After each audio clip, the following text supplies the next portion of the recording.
வணக்கம் உறவுகளே! இந்த வீடியோவில் பார்த்தீங்கன்னா, அம்மன் கோயிலுக்கு போன வீடியோவை தான் நான் ஒரு விலாகா எடுத்து போட்டிருக்கேன். எல்லாரும் பாருங்கள், உங்களுக்கு எல்லாத்துக்கும் கண்டிப்பாக பிடிக்கும்.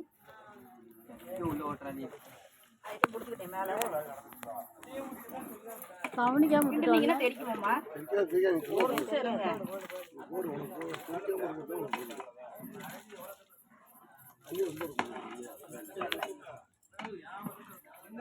இதுல மண் இல்ல, இதுலதான் மண் இருக்கு. மண் இல்லம்மா.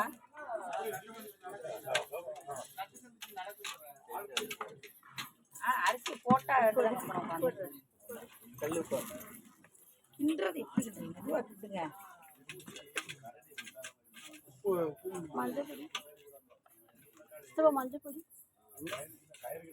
மஞ்சப்பொடி போட வேண்டாமா? மஞ்சப்பொடி எதுக்கு? வெண்பொங்கலுக்கு போடுவீங்களாக்கும்? லைட்டாக சரி கேட்சல் வைக்கிறீங்க எப்படி கேட்டு வீட்டுக்கு வைக்கிறீங்க. மஞ்சப்பொடி வெண்பொடி பார்த்தாலே போடுவீங்களாக்கும்? ஆமாம், லேசாக போடுவீங்க. மஞ்சப்பொடி போடுவாங்க. பொங்கலுக்கு மஞ்சப்பொடி போடுவாங்க.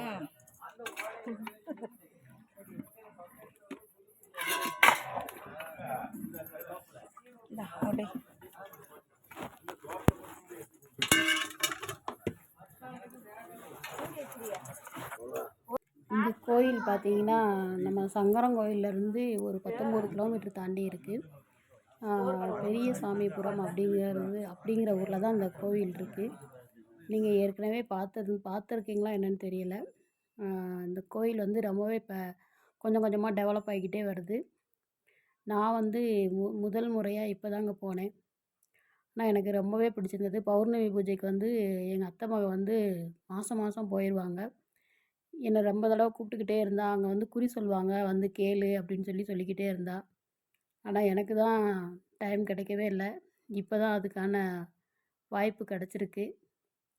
அதனால் இந்த தடவை நானும் எங்கள் மாமாவும் போனோம் கோயிலுக்கு. போய் அங்கே வந்து வர்ற பக்தர்களுக்கெல்லாம் சாப்பாடு வெண்பொங்கலும் சாம்பார் சாதமும் ரெடி பண்ணாங்க. அங்கே கொஞ்சம் நேரம் இருந்துட்டு அதுக்கு பிறகு ஒரு 10 மணி போல் வந்து பார்த்திங்கன்னா அம்மனுக்கு அபிஷேகம் நடத்தினாங்க.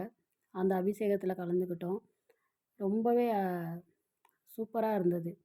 அந்த கோயில் அபிஷேகம் பண்ணுறதா இருக்கட்டும், அங்கே எல்லாமே கோயில் பார்த்திங்கன்னா ஒரு சின்ன கோயில் மாதிரி தான் இருக்குது. ஆனால் அங்கே வந்து அம்மனுக்கு அபிஷேகம் பண்ணுறது எல்லாமே ரொம்பவே சூப்பராக இருந்தது. எல்லாருமே பக்தர்கள்லாம் எல்லாருமே உட்காந்து பொறுமையாக வெயிட் பண்ணி பார்த்துட்டு இருந்தாங்க. அதை தான் நான் வந்து உங்களுக்கு இந்த வீடியோவில் எடுத்து போட்டிருக்கேன். ஆடி மாதம் வந்து இங்கே வந்து பூக்குழி திருவிழா வருஷம் நடக்குங்க. அதில் வந்து 10 நாள் விரதம் இருப்பாங்களாம் அங்கே உள்ள பக்தர்கள்லாம். இதில் என்ன ஒரு சிறப்புன்னு பார்த்தீங்கன்னா, அங்கே வர்ற பக்தர்கள் அனைவருமே வந்து கோயிலில் தான் தங்குவாங்களாம்.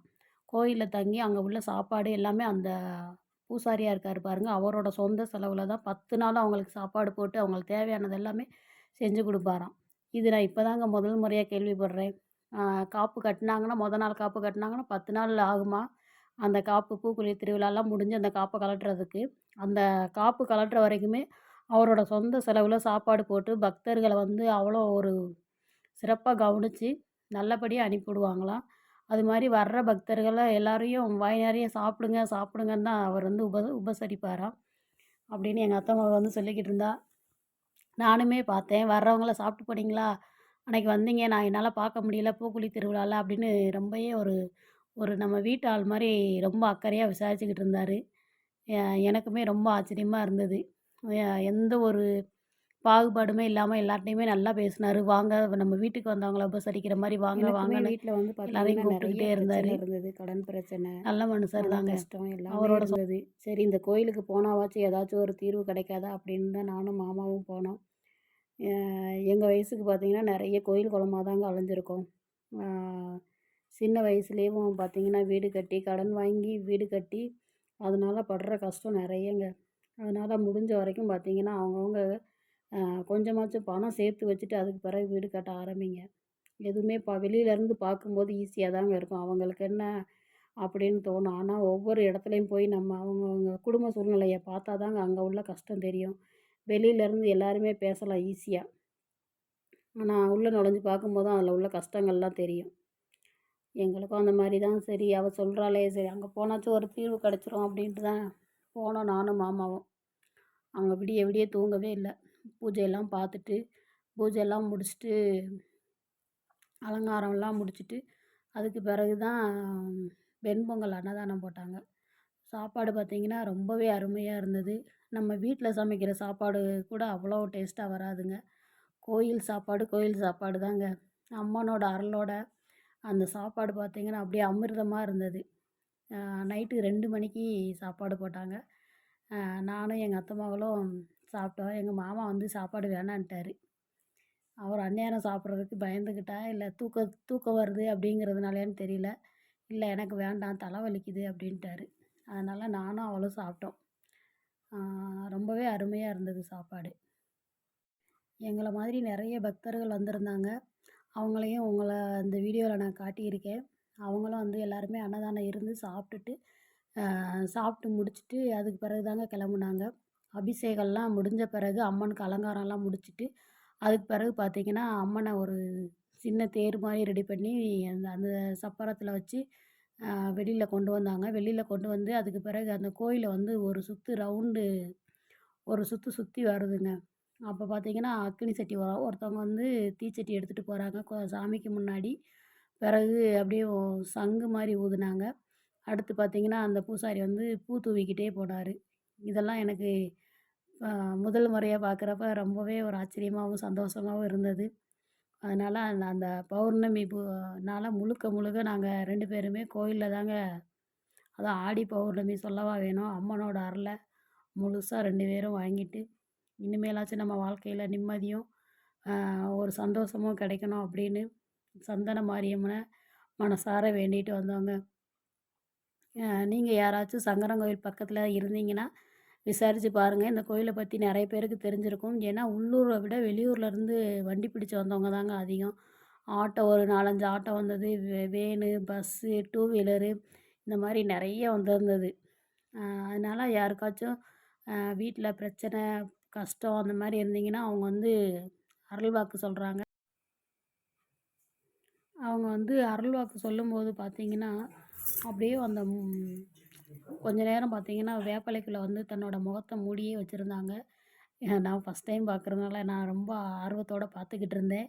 அவங்க வந்து அந்த வேப்பிலைய வச்சு தன்னோட முகத்த வச்சு அதுக்குள்ள அப்படியே அருள் இறக்கிட்டு இருந்தாங்க. அதுக்கு பிறகு பார்த்தீங்கன்னா, தன்னோட முதுக போய் செவுத்துல வந்து சத்து சத்து சத்துன்னு அடிச்சுட்டே இருந்தாரு. அவர் அடிக்கிறது பார்த்தீங்கன்னா, அவ்வளோ ஒரு சத்தம் கேட்டுக்கிட்டே இருந்துச்சு. அவங்களுக்கெல்லாம் வலிக்குமா? இல்ல சாமி இருக்கிறதுனால அவங்களுக்கு வலி தெரியாதா தெரியல. ஆனா, அவ்வளோ ஒரு சவுண்டு அப்படியேவும் எல்லாருமே அமைதியா இருந்தாங்க. அவர் தட்டுற சவுண்டு டங்கு டங்கு டங்குன்னு கேட்டுக்கிட்டே இருந்தது. அதுக்கு பிறகு தான் கூப்பிடுறாரு. இந்த ஊர்க்காரவங்க வாங்க அப்படின்னு. அப்படியே உங்களுக்கு என்ன பிரச்சனை? ஏது பிரச்சனை? அப்படின்னு சொல்றாருங்க. அ கரெக்ட்டா சொல்றாரு. எங்களுக்குமே ரொம்ப தெளிவா சொன்னாரு. அதனால நாங்களுமே கேட்டு பயனடைஞ்சோம். அது மாரி பக்கத்துல யாராச்சும் இருந்தீங்கன்னா கேட்டு பயனடைஞ்சுக்கோங்க. இந்த அம்மனோட அருள் வந்து அனைவருக்கும் கிடைக்கட்டும். என்னோட வீடியோ பிடிச்சிருந்தா லைக் பண்ணுங்க, ஷேர் பண்ணுங்க. ஏதாச்சும் தப்பு இருந்தா சொல்லுங்க, திருத்திக்கிடலாம். அ இந்த சாமியோட அருள் எல்லாத்துக்கும் கிடைக்கட்டும். சந்தன மாரியம்மனோட அருள். முடிஞ்சவங்க போய் சாமி பக்கத்துல இருக்கிறீங்க அப்படிங்கன்னா, போய் சாமிய பார்த்து கும்பிட்டு வாங்க. ரொம்பவே குடும்பத்துக்கும் நல்லாயிருக்கும். உங்களுக்கும் இருக்கிற பிரச்சனைகள் வந்து தீரும். சரிங்களா? ஓகேங்க. Okay bye. பாருங்க. பார்த்து பத்திரமா இருங்க. நன்றி.